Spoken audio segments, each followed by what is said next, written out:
Heavy overnight shelling in the city of Donetsk. Government forces are trying to recapture the city. Meanwhile, the Ukrainian parliament has passed a proposal allowing it to recall anyone who's previously served in the military. Peter Sharp has the latest.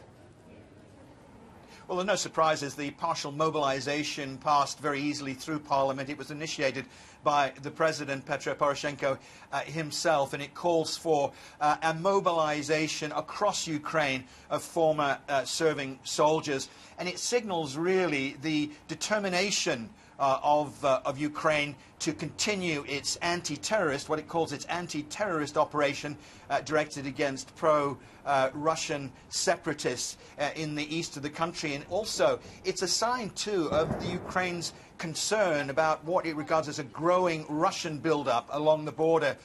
Parliamentarians were told that there are 41,000 Russian troops now deployed across the Ukraine border with Russia, 150 tanks and about 400 armoured vehicles. The call-up will be very popular with wives and mothers of soldiers who they've seen serving way beyond their allotted time in the combat zone in the east.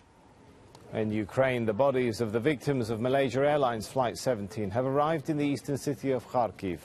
They were taken on a refrigerated train to an investigation centre there. All 298 people on board were killed when the plane was shot down in eastern Ukraine last week.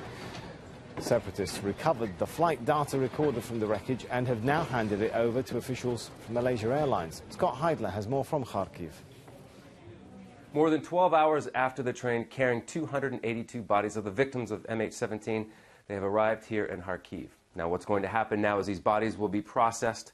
They'll be prepared for a flight to the Netherlands. That's probably not going to happen until Wednesday because each body, we're being told, takes about 30 minutes to make sure it's secure.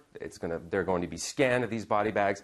Then they'll be put on the aircraft, forwarded on to the Netherlands where there'll be identification process. And then there'll be the bodies that aren't of Dutch origin will be sent on to the countries of their origin. Then this is the beginning of the last stages of this process, so these loved ones and family members of the victims can finally receive the bodies and have a little bit of closure, most likely, on what has happened over the last couple of days.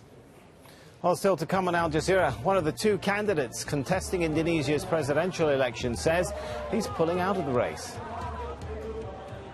My daughter, 5 years old. This is terrorist. The innocent victims of an increasingly divided Iraq.